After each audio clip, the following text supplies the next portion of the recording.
Hello and welcome to the new lesson. मेरा नाम है संतोष कुमार। बिहार में इलेक्शन का माहौल गर्म होता जा रहा है। चूँकि फिजिकल रैली करना अभी पॉसिबल नहीं है तो पार्टियां वर्चुअल रैली कर रही हैं और कई पार्टी इस बात से विरोध कर रही है कि अक्टूबर में जो बिहार इलेक्शन ड्यू है वो पोस्टपोन्ड होना चाहिए कोरोना वायरस पेंडेमिक के वजह से। कोरोना वायरस की हम बात करें तो आंकड़े दिन प्रतिदिन बढ़ते जा रहे हैं।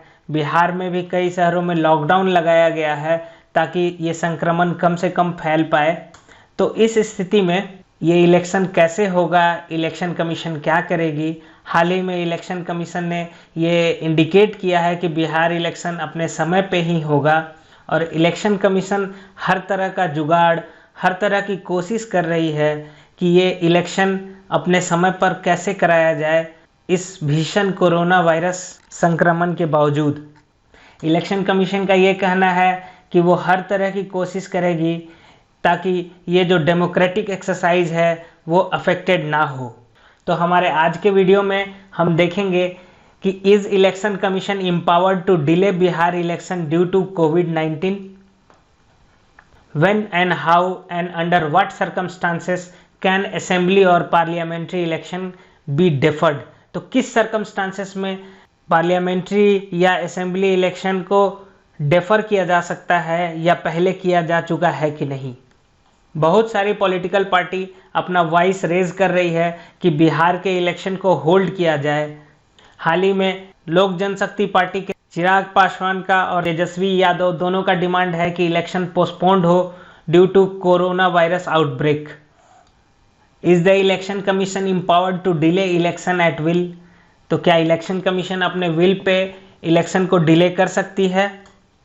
Election commission is mandated under law to hold election at any time within 6 months before 5-year term of Lok Sabha और legislative assembly expire. Election commission law के थ्रू बाध्य है कि 5 साल का जो टर्म है लोकसभा या लेजिस्लेटिव असेंबली का एक्सपायर होने के पहले वो इलेक्शन कंडक्ट करा दे ताकि समय पे फिर से नया रिप्रेजेंटेटिव चुन के आ जाए। अगर बिहार के केस में हम देखें तो जो टर्म है इस बार का वो नवंबर 29 को एंड होने वाला है और इलेक्शन कमीशन की ये रिस्पॉन्सिबिलिटी है इस टर्म के खत्म होते होते तक नए रिप्रेजेंटेटिव फिर से इलेक्ट होके लेजिस्लेटिव असेंबली में आ जाए। यूजुअली एक बार अगर इलेक्शन की घोषणा हो जाती है तो वो अपने शेड्यूल से होता है, लेकिन कुछ एक्सेप्शनल केसेस में ये प्रोसेस जो है वो पोस्टपोन किया जा सकता है या स्क्रैप किया जा सकता है अनाउंसमेंट के बाद भी, लेकिन वो सर्कमस्टांसेस जो है वो एक्स्ट्रा ऑर्डिनरी होना चाहिए। तो आरपीआई एक्ट मतलब रिप्रेजेंटेशन ऑफ पीपुल्स एक्ट के सेक्शन 153 के तहत इलेक्शन का जो टाइम है उसको एक्सटेंड किया जा सकता है, लेकिन ये एक्सटेंशन लोकसभा या लेजिस्लेटिव असेंबली के डिसोल्यूशन के डेट के बाद का नहीं होना चाहिए।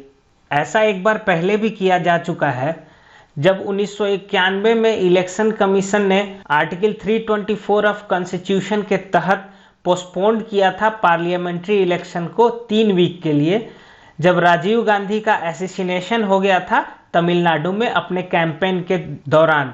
ये एक्स्ट्रा ऑर्डिनरी सर्कमस्टांसेस था और इसमें आर्टिकल 324 के तहत इलेक्शन को पोस्टपोन्ड किया गया था। और आर्टिकल 324 की हम बात करें तो वो superintendence direction and control of election to be vested in election commission. तो इलेक्शन की भी जो सारी प्रतिक्रिया है और जो सारा कार्यभार है वो इलेक्शन कमीशन के ऊपर होता है और वो आर्टिकल 324 से वो एम्पावर्ड होती है और साथ साथ इसके लिए रिप्रेजेंटेशन ऑफ पीपुल्स एक्ट भी बनाया गया है। और रिसेंटली मार्च में राज्यसभा के 18 सीट्स का इलेक्शन पोस्टपोन्ड हुआ था ड्यू टू कोविड-19 पेंडेमिक। तो क्या इलेक्शन कमीशन पोस्टपोन्ड कर सकती है बिहार इलेक्शन के डेट को under section 153 of representation of peoples act के तहत?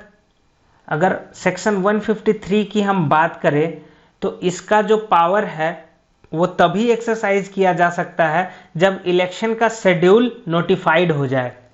और अगर इलेक्शन कमीशन बिहार इलेक्शन को पोस्टपोन करना चाहती है तो वो उसे अपना एक्स्ट्रा ऑर्डिनरी पावर जो कि उसे आर्टिकल 324 के तहत मिलती है, वो इस पावर का यूज करके बिहार के इलेक्शन को पोस्टपोन कर सकती है।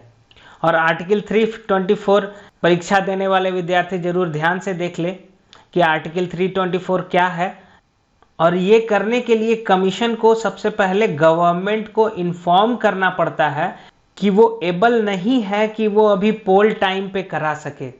और इलेक्शन को पोस्टपोन करने के लिए अंडर आर्टिकल 324 इलेक्शन कमीशन को इन्फॉर्म करना पड़ता है गवर्नमेंट को कि वो इस सिचुएशन में इलेक्शन कराने में समक्ष नहीं है।